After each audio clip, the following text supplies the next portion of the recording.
Lieutenant General Daniel Hokanson, Director, Army National Guard.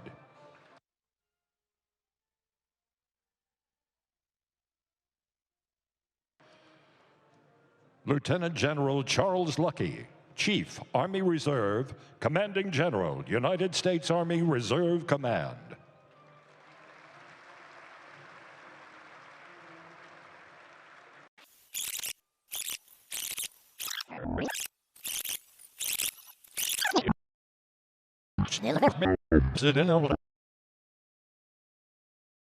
Gentlemen, it is my privilege to introduce your head table for the 2019 Dwight D. Eisenhower Luncheon. And music begin. Go.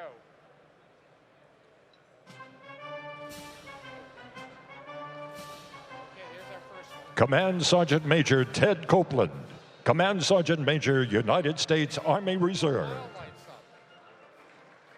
Can we close those doors, please? I think we're ready. There we go. Command Sergeant Major John Sampa, Command Sergeant Major, United States Army National Guard. Tom, I don't know where Jason.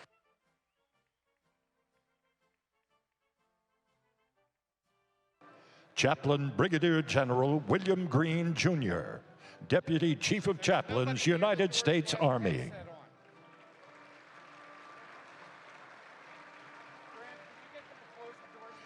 Major General Omar Jones, Commanding General, United States Army, Military District of Washington. Sorry, I got distracted. Lieutenant General Daniel Hokanson, Director, Army National Guard.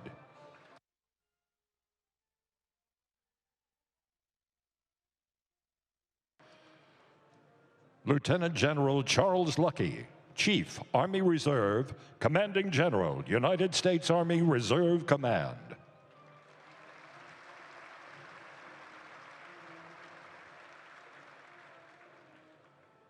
Sergeant Major of the Army, Michael Grinston.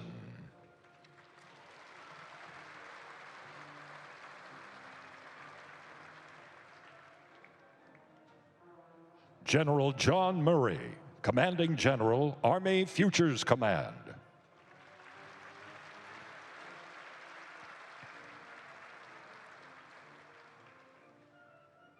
General Gustav Perna, Commanding General, United States Army Materiel Command.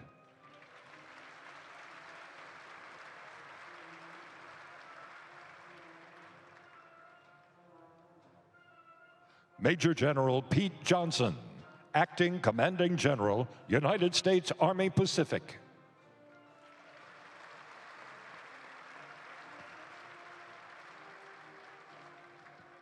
General Michael Garrett, United States Army Forces Command.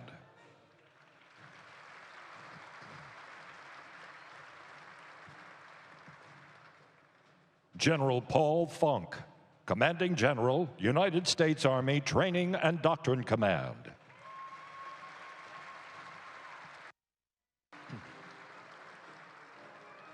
The Honorable Ryan McCarthy, Secretary of the Army.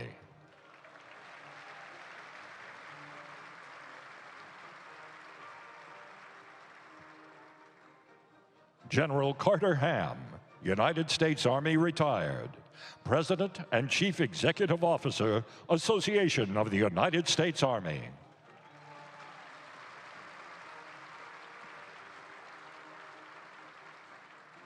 Ladies and gentlemen, please welcome our honored guest and keynote speaker, Chief of Staff of the United States Army, General James McConville.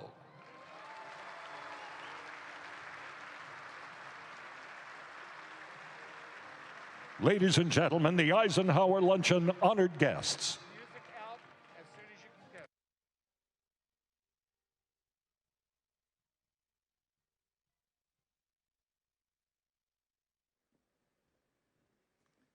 go. Okay, good afternoon. Don't sit down. Right? We'll take just a minute, but welcome to the Dwight David Eisenhower Luncheon for 2019. Again, the theme for this year, America's Army, ready now, investing in the future. Please remain standing as we welcome the Army Deputy Chief of Chaplain, Chaplain Brigadier General Green, to invoke our blessing. And please remain standing for the national anthem. Chaplain Green.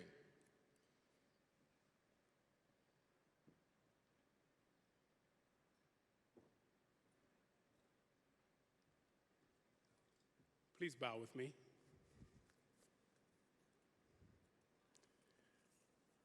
Almighty God, thank you for your enduring presence in this place today.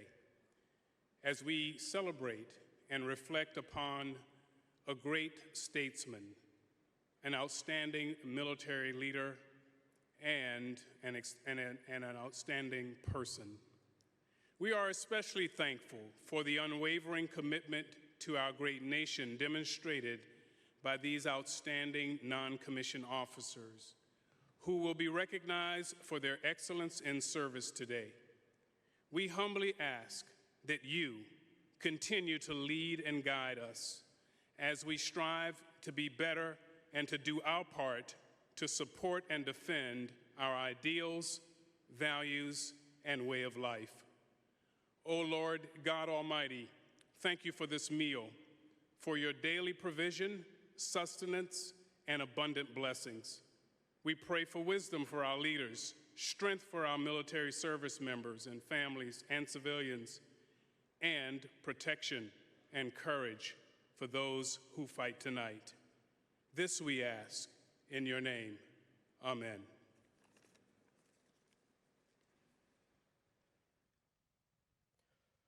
Oh, say, can you see by the dawn's early light what so proudly we hailed at the twilight's last gleaming, whose broad stripes and bright stars through the perilous fight o'er the ramparts we watched were so gallantly streaming, and the rockets' red glare, the bombs bursting in air, gave proof through the night that our flag was still there.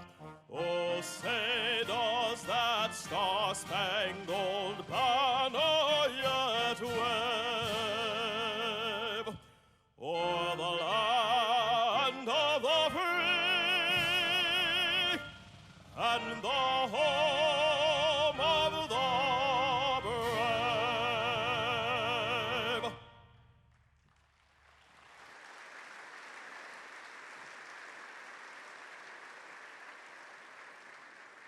Good. Please be seated. Thanks to our Major. Thanks to the band for a wonderful performance. The next time you'll hear that song is about 8 o'clock tonight, Game 4, National League Championship Series. General Vano knows the outcome of that game. We'll see. So again, welcome to the Dwight David Eisenhower Luncheon. We're glad that you're here and glad that you've taken the opportunity to join us here. You met all the Army senior leadership coming in, just a couple of other folks to recognize, beginning as we always do with America's great heroes, Master Sergeant Leroy Petrie, Staff Sergeant David Bellavia, Medal of Honor recipients. Gentlemen, thank you very much for joining us once again.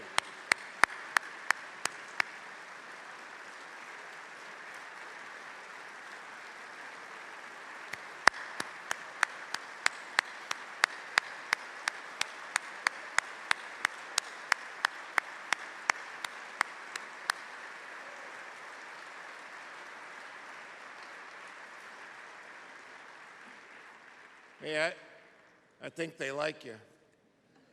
I think they respect you even more.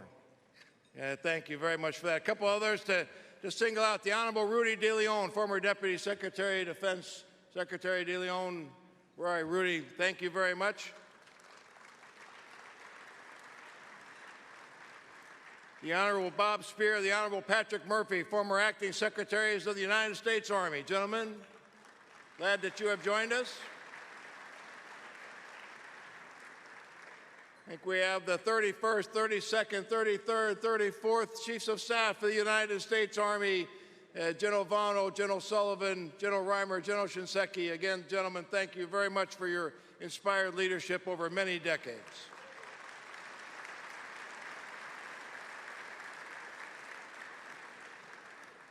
The 13th, 14th, and 15th Sergeants Major of the Army, Ken Preston, Ray Chandler, Dan Daly. Gentlemen, thank you for joining us. We're glad that you're here.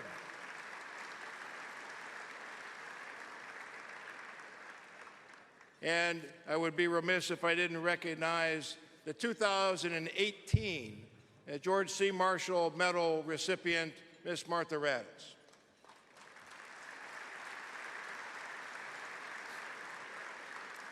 Okay, I'll get out of your way now. Please enjoy your lunch. We'll be back in a few minutes and we'll begin the awards presentation, and then, as I know everybody is looking forward to hearing from the 40th Chief of Staff. Please enjoy your lunch.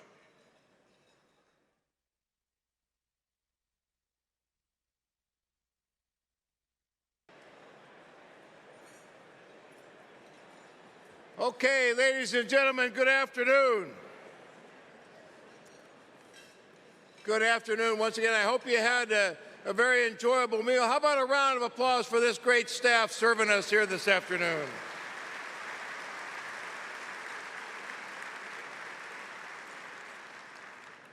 Before we hear from our distinguished speaker this morning, or this afternoon, a couple of other introductions. You know, one of the things that we're going to do here in just a moment is recognize a number of soldiers and non-commissioned officers of excellence, but there are many more of them than will come up on the stage. So if I could, for the soldiers and non-commissioned officers of excellence, the soldiers and non-commissioned officers of the year at their home stations, the drill sergeants, recruiters of the year, career counselors of the year, if you're one of those soldiers of excellence who has won a competition at your home station, please stand and let us thank you for your excellence and for your commitment.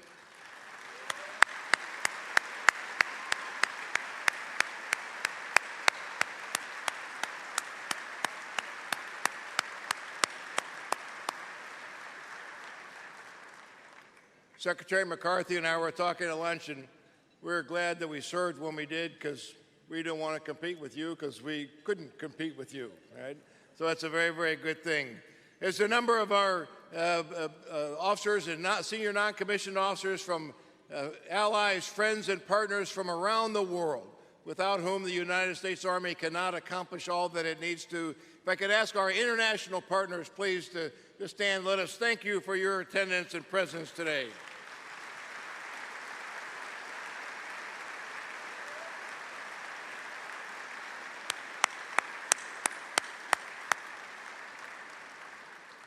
You know that the chief's a big guy. He's got broad shoulders, and he carries a heavy load for the United States Army day in, day out.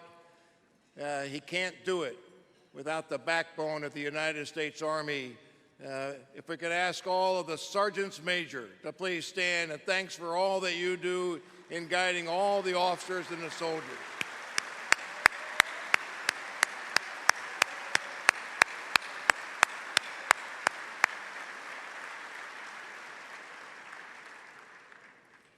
Yeah, some of you know I started my career as a soldier as the driver for our battalion command sergeant major, and I kind of been intimidated by sergeants major for the rest of my life, and that's probably not a bad thing.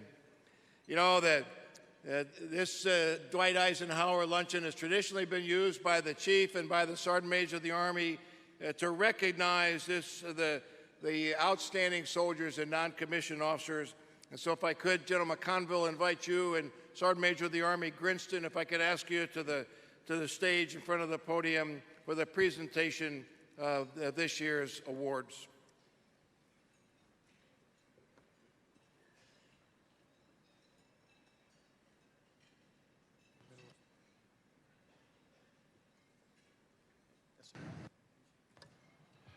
Would the recipient of the Stephen Ailes Ralph Haynes Jr. Award please come to the stage?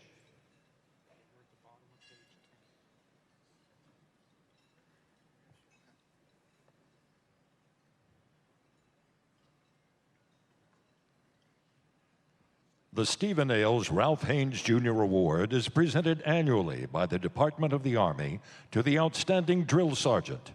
This year, outstanding drill sergeants representing all the United States Army training centers competed in a headquarters U.S. Army Training and Doctrine Command competition for this coveted award.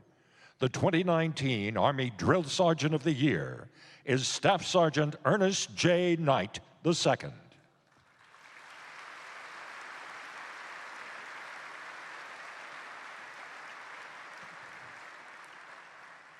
Would the recipients of the General Maxwell Thurman Recruiting Excellence Award please come to the stage? The General Maxwell Thurman Recruiting Excellence Award is given each year to the Army Recruiters of the Year. During General Thurman's tenure as commander of the U.S. Army Recruiting Command, he significantly improved the quality of Army enlistees and helped create the professional Army of today. And he played a key role in fostering the public's positive perceptions of America's Army and its great soldiers. His influence left a mark on Army recruiting and set high standards for today's Army recruiters. The non-commissioned officers selected as the top Army recruiters for 2019.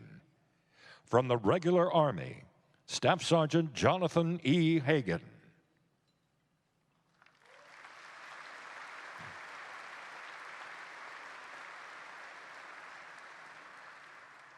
From the United States Army Reserve, Sergeant First Class Jordan S. Ferrari.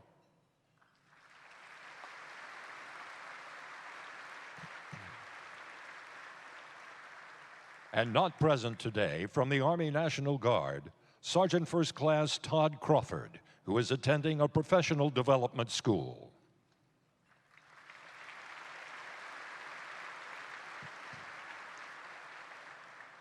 Would the recipients of the Army Retention Excellence Awards please come to the stage?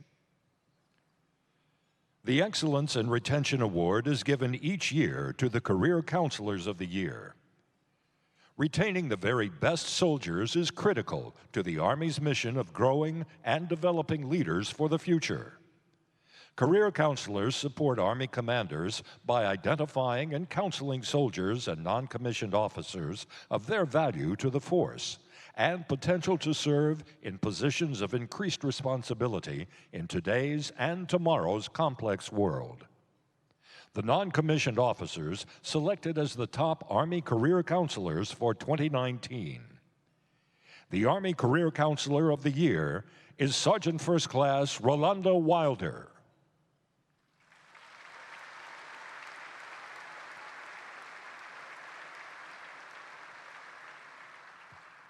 The Army Active to Reserve Career Counselor of the Year is Sergeant First Class Eric Ramos.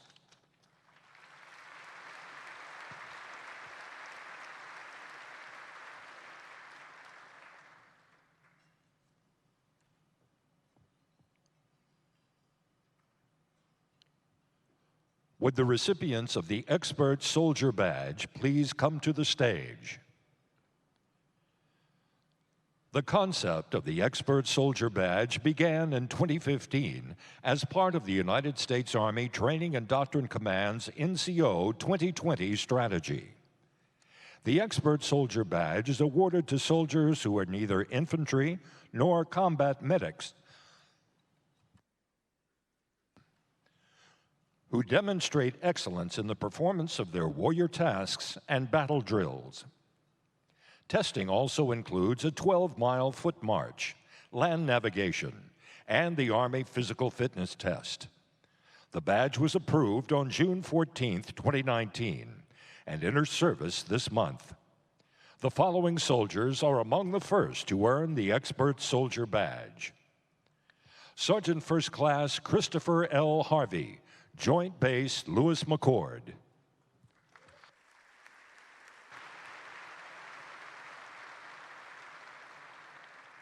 Staff Sergeant Julio I. Macias, Fort Campbell.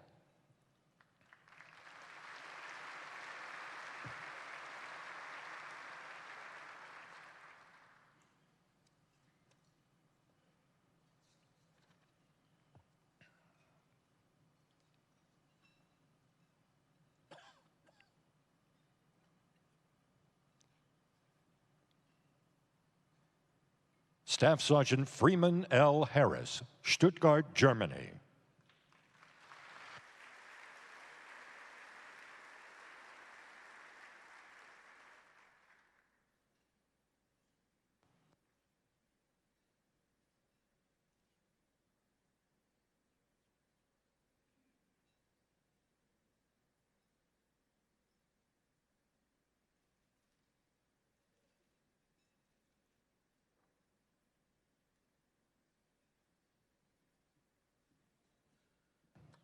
Staff Sergeant Tyler B. Lewis, Fort Bliss.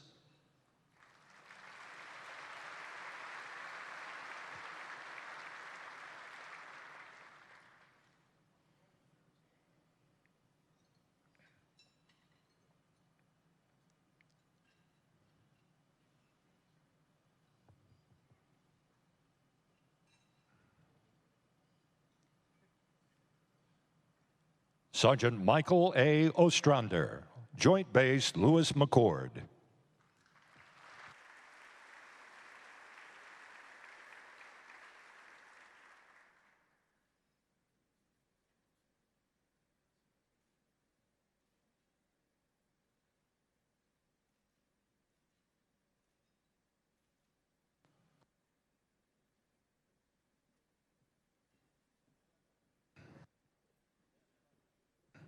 Staff Sergeant Bradley A. Sherman, Fort Benning.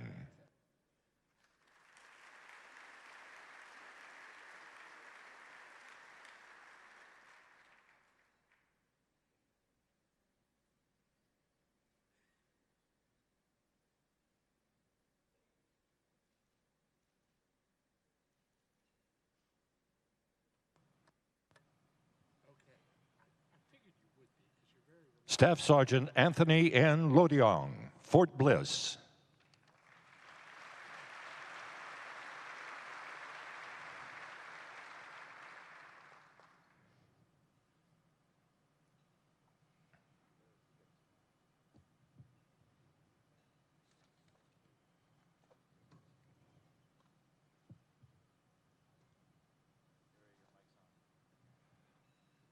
Staff Sergeant Mike M. Mata, Fort Sill.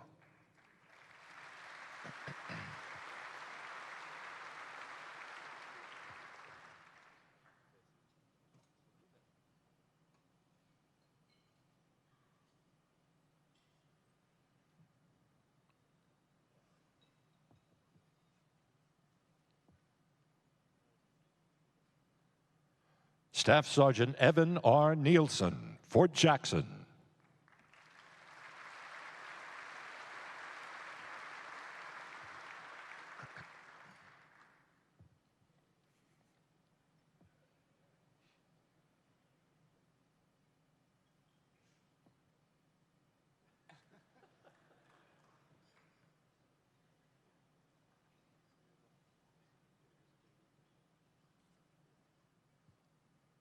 Staff Sergeant Joseph A. Alarcon, Joint Base Lewis McCord.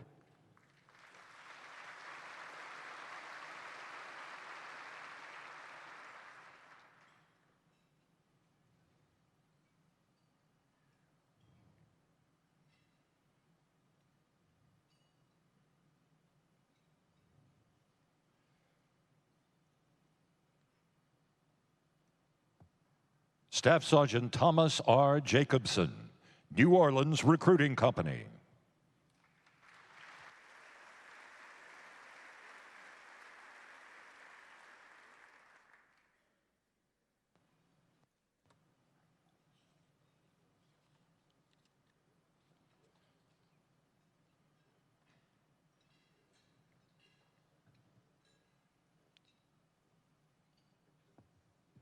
Ladies and gentlemen, the first recipients of the Expert Soldier Badge.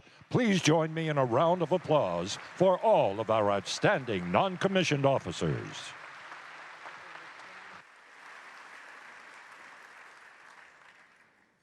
Well, thanks, Chief. Thanks, Sergeant Major of the Army Grinston. Thanks for that opportunity for us to join you in recognizing those soldiers and non-commissioned officers of excellence. It is truly a big deal. You know, the Dwight D. Eisenhower Luncheon has been used for for several years as an opportunity for the Chief of Staff of the United States Army to lay out his vision, his view of the Army. As Mrs. McConville told me a bit early, the State of the Army address for the Chief. And so we are very, very honored this afternoon to have for his first Dwight D. Eisenhower Luncheon. Please join me in welcoming our Chief, the 40th Chief of the United States Army, General James McConville.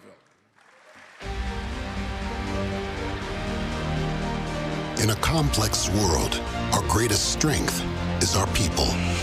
Always has been, always will be. Regular Army, National Guard, and Army Reserve. Executing every mission, preparing for everything. And that's why people matter. Every soldier, every Army civilian, every Army family, every soldier for life. Every one of us. People who make up the best equipped, best trained, best led force in the world. People who serve something greater than themselves. Ready now, investing in the future across every domain. Because in today's complex world, when the stakes are high, America calls its Army. And when that call comes, second place is not an option. We'll remain ready. We'll modernize. We'll compete. We'll fight. And we will win. Because winning matters. Winning matters. Yes, it does.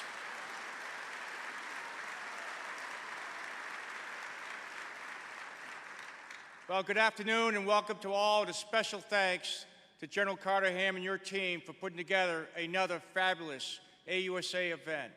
Today is a great day to be in the United States Army, and I'm truly honored to serve as the 40th Chief of Staff. I'm extremely excited about the Army leadership team that we have in place, led by a great Secretary, Ryan McCarthy, and supported by a super team of the Honorable Jim McPherson, Sergeant Major of the Army Tony Grinston, Vice Chief of Staff for the Army Joe Martin, and Director of the Army Staff Walt Pyatt. I could not ask for better teammates. I know we have several former chiefs, acting secretaries, and vices here, as well as quite a few other general officers and sergeant majors. Thanks for being here. And every generation has its heroes, and we have two of them with us today. Medal of Honor recipients, Master Sergeant Leroy Petrie from Afghanistan, and Staff Sergeant David Bellavia from Iraq. I know you already stood up, but I feel obligated to recognize. Can you do it one more time for me? These are great American heroes.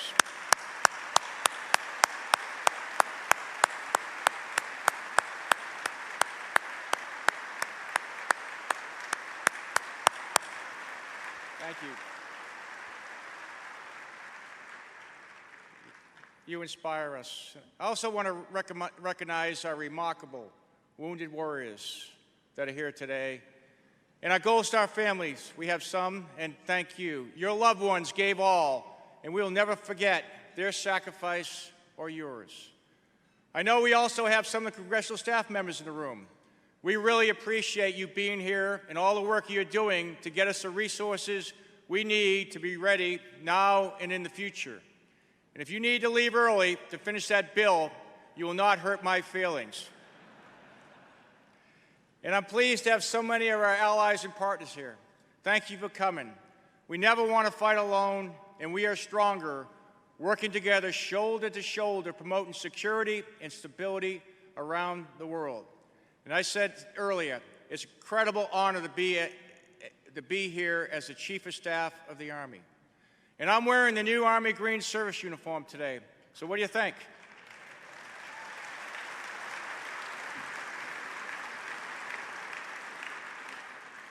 I think they're a fitting tribute to our greatest generation and a way for us to tie the current force to the heroes of World War II. Those great soldiers, when our country was attacked, they raised their right hand and they said, "Send me." They fought across Europe. and the Pacific, and they won. They established the world order that many people enjoy today and that we are committed to preserving. I was fortunate enough to meet one of the heroes of that greatest generation in Normandy, Jim Pee Wee Martin. And Jim joined the famous 506 Infantry Regiment, the Band of Brothers, in July of 1942. He was soon given the name of Pee Wee because he was the lightest man in the regiment. He accepted that nickname as a badge of respect, and he was just 23 years old when he jumped into Normandy with the 101st Airborne Division on D-Day in 1944. Jim and his band of brothers went on to fight across Europe and to defeat Nazi Germany. 70 years later, on the anniversary of D-Day, he jumped back into Normandy again at 93 years of age.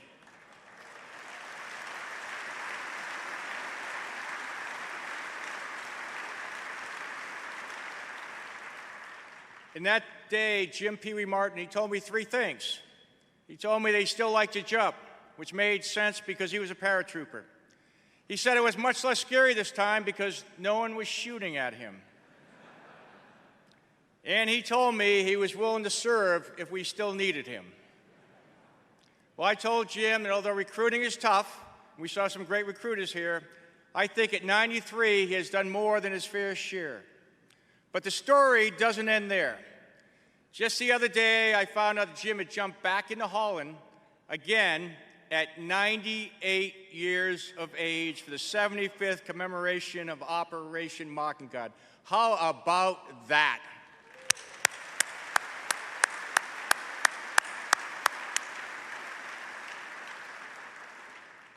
I share Jim's story with you today as an example of the great legacy or heroism and grit of the American soldier, one secured and endured by the sweat and blood of American soldiers for 244 years. It's a legacy that Jim and his fellow soldiers forged in World War II. It's a legacy that's carried on by our soldiers in Korea and Vietnam, in Just Cause, in Desert Storm, and more recently in Afghanistan, Iraq, and Syria. And now it's a legacy that we've been entrusted to carry forward by adding new chapters of heroism and ultimately passing this legacy on to future generations. But just as those have gone before us, we know it won't be easy because we live in a time where committed violent extremists threaten the lives of innocent people all around the world. We live in a time where nations in Asia and Middle East threaten regional stability. And we live in a time of great power competition where near-peer competitors threaten to disrupt the world order we strive to protect. So the United States Army, it stands ready today to compete, to deter, and if necessary, to fight and win now and in the future. Because in our profession, winning matters. And we win through our people. They are the Army's greatest strength and our most important weapons system. And that's why people will always be my top priority. And when I say people, I mean our soldiers, regular Army, National Guard, and Army Reserves. I mean our families, I mean our civilians, and I mean our soldiers for life, our retirees and veterans. We will take care of all of our people and provide a positive command climate where everyone is treated with dignity and respect. To do that, we are publishing the very first Army People Strategy. It'll address how we take care of people by recognizing and managing their unique skills. People don't want to be treated like interchangeable parts in an industrial age process. They want to be recognized for their unique talents. They want purpose. They want belonging, and they want a pathway to success. And when our people are treated this way, we know they will perform better, they'll stay longer, and they will make our Army stronger. So as we move forward, we will manage our people and their talents more effectively. We also have the obligation to provide our people with the quality of life benefits commensurate with the quality of their service. So we're identified and committed to 5 quality of life priorities. Quality housing, both for families and our soldiers in the barracks. World-class health care, quality child care and youth services, meaningful employment for our spouses, and fixing the PCS moving challenges we have right now. We have initiatives in each of these areas, and we'll go into more detail on those in the Family Forum this afternoon. We also have to build cohesive teams that are highly trained, disciplined, and fit, and can win on any battlefield. They form the foundation of our Army and counter behaviors that break trust in our formations, like sexual assault, sexual harassment, and suicide. So along with managing talent and providing quality life benefits, we will empower soldiers and leaders to build cohesive teams to accomplish not only our people goals, but to deliver on our Army priorities of readiness, modernization, and reform, which, as Secretary McCarthy laid out yesterday, are not changing. We're aggressively pursuing readiness, modernization, reform to make sure we can always fight and win. We've done a great job of restoring tactical readiness over the last several years. Now we need division and brigade commanders to stay focused on it. We will resource it, but I need you to build and maintain it. You own it. Tactical readiness, that's your fight. We also have to build strategic readiness to make sure we can mobilize, deploy, and sustain our forces on the battlefield. That's our fight at HQDA in the major commands. We're going to exercise our strategic readiness in ways we haven't exercised in decades.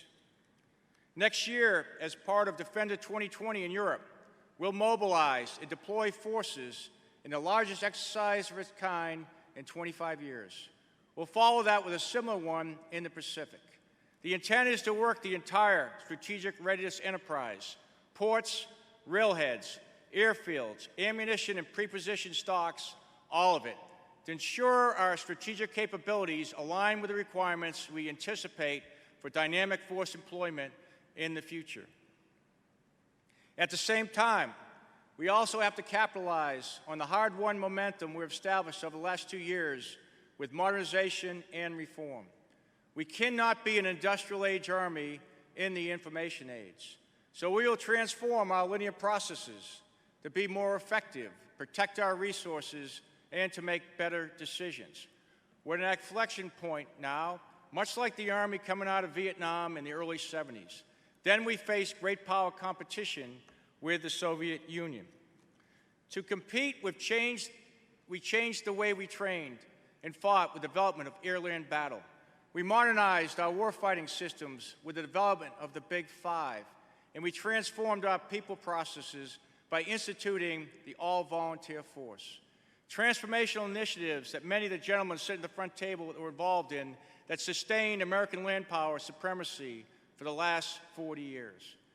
Now we find ourselves once again facing threats of great power competition and the specter of large-scale conflict. And we have the opportunity to ensure that our Army remains the most dominant land force in the world for the next 4 decades. But we have to adapt. This is not about fighting the last fight better, but it's about winning the next fight.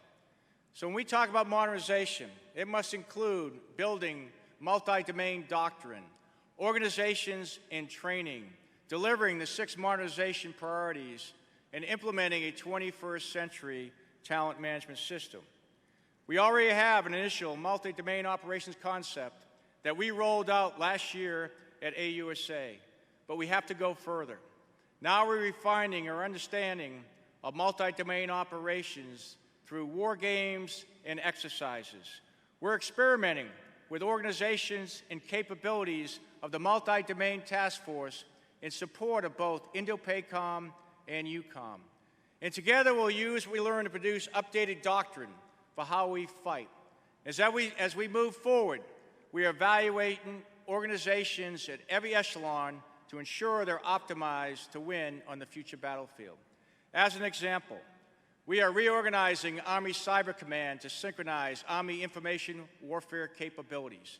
Its new alignment will change how we conduct information warfare by integrating, employing intelligence, information operations, cyber, electronic warfare, and space capabilities to provide combatant commanders with the options to compete below the level of armed conflict. We are aggressively prototyping and developing systems for long-range precision fires, the next generation combat vehicle, future vertical lift, the Army network, air and missile defense, and soldier lethality. And in the next 2 years, we will field the new mobile short-range air defense system and the integrated visual augmentation system. We'll field the next generation squad weapon in 2022, and the precision strike missile, the extended range cannon, and the first hypersonic weapon battery in FY23. In 2025, we'll field the next generation tactical unmanned aerial surveillance system. And in 2026, we'll begin fielding the optionally manned fighting vehicle to replace the Bradley. And shortly after that, we'll begin fielding our future vertical lift aircraft, all part of delivering our 6 modernization priorities. But no matter how much technology we develop, soldiers will always remain the centerpiece of our Army. We equip people, we don't man equipment, and that philosophy will not change. And to ensure we recruit and retain the right people for the Army, we are also implementing a 21st century talent management system, a system that allows us to see the tremendous and diverse talents in our force and employ them in a way that improves the overall readiness and lethality of the Army. Our current industrial age personnel system manages people basically by 2 variables. You're a captain of infantry or you're a sergeant of engineers, and that's really it. So to compete for the talent of the extraordinary men and women in the civilian sector and to recruit and retain the best and brightest, we have to do better. Therefore, we're moving towards a talent management system where we will manage people by 25 variables instead of 2. A system that recognizes and capitalizes on our people's knowledge, their skills, their behaviors, and even their preferences. And I know it's almost blasphemous to think the Army would actually consider someone's preferences, but if we know where they want to go and what they want to do, we believe we can get the right person in the right job at the right time, and we will have a better Army and more committed soldiers and families. The implementation of the Integrated Personnel and Pay System, IPSA, is really a critical part of that. It's ongoing now, and it will bring all 3 components onto one personnel and pay system. This will prevent us from losing our National Guard and Army Reserve soldier records, as many of you all know, and messing up their pay when they come on active duty. And we're going to fix that. We have to fix that, and we need to take better care of our people in the Army Reserves. And IPSA will do that, and it'll set the foundation for the information age talent management system we need. We're also putting in place a comprehensive assessment program that'll measure our people's knowledge, their skills and attributes at key points in their careers to help us manage their talents. I'm talking about a program where we measure cognitive and non-cognitive abilities through a variety of measures to get a better picture of the skills in our force. Whether it's identifying them for command or graduate school or a range of other programs, we're going to go beyond block checks on evaluation reports. And we'll start with the Battalion Commander Assessment Program this year. The officers being considered will be screened by a command board. And then the top qualifiers will compete in person in a 5-day assessment program at Fort Knox in January. Right now, we spend more time and money selecting a private to be in the Ranger Regiment than we do on selecting what I would argue is one of the most consequential leadership positions in the Army, our battalion commanders. And we're not stopping there. We're considering expanding assessments to our sergeants major and brigade-level commands in the future based on what we learn in January. We're also looking at a full life cycle of assessments that generally aligns with professional military education gates, and we'll see where we go from there. Our efforts so far have been focused on leaders, specifically officers, but I want to be very clear that the 21st century talent management and taking care of people extends to all of our people. So after we prototype and test these programs with our officers and make sure we have them right, we'll expand them to our enlisted soldiers, to our civilians, and to our reserve components. We'll manage the talents of all of our people, not just a select few. Well, that's how I see the Army and the way moving forward. Everyone has a part to play, and together we can and will be the Army America needs in the future. And it's the future, our Army's future, that I want to end with. This is Lieutenant Marshal Plumley. He's one of our newest Army officers and a recent Ranger School graduate. And I met him at the Maneuver Conference at Fort Benning last month. Lieutenant Plumley is a graduate of Duke University. He's a Division I athlete, and he's a former professional basketball player, among other things. But really, he is just a wonderful young man. And he chose to serve because he saw purpose, belonging in a pathway to success in the United States Army, along with some great mentoring from General Bob Brown. And every day, hundreds of other men and women like him, each with their own unique and interesting stories, make the same choice. The choice to serve something bigger than themselves. Our future is bright, and our Army is strong, and through our people, it'll be that way tomorrow, the next day, and every day after that. And so I say to those nations who wish us harm, and to those countries who threaten our security today or tomorrow, I'm not going to tell you that our soldiers are 10 feet tall, but I will tell you some are pretty damn close.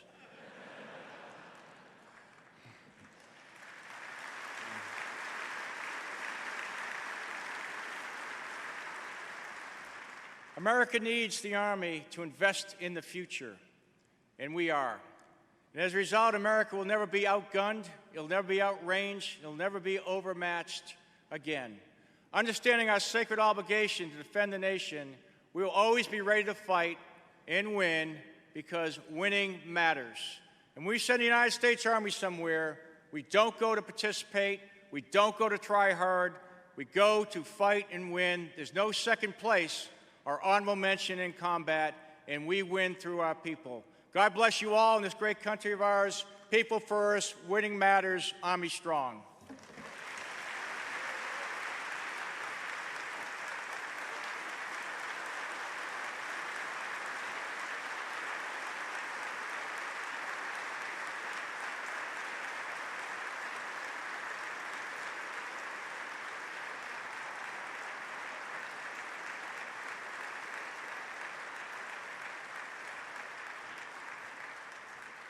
Hey, thanks, Chief.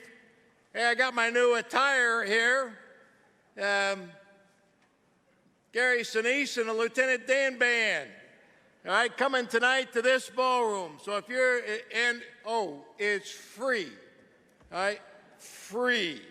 F-R-E-E. So if you're not here tonight, you're in the wrong place. Perhaps unless you're at Game 4 of the National League Championship Series. Sorry, Rick Morris, sorry about that. But this will be the right place to be. Again, Chief, thank you very, very much. You know, Chief talked about talent management, and Chief, I would tell you, your talent management program has already got the first step right. They got the right officer in the right assignment at the right time to be the 40th Chief of Staff of the United States Army. Well done.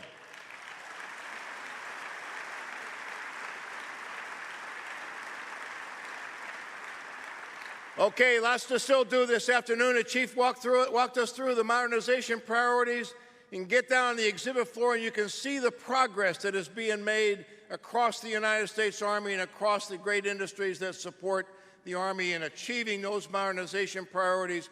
We encourage you to take advantage of that. Take the opportunity to meet these non-commissioned officers and soldiers of excellence. Take time to participate in the professional development forum that occur throughout the afternoon today and throughout the day tomorrow. We look forward to seeing you here tonight for Gary Sinise and Lieutenant Dan Band. Look forward to seeing you tomorrow night for the George C. Marshall dinner. Chief, again, thank you very, very much for your leadership, for your wisdom, for your inspiration to keep this Army strong. Thank you, ladies and gentlemen. Enjoy this afternoon. Ladies and gentlemen, this concludes our luncheon. Please remain in your seats until the head table has cleared the room.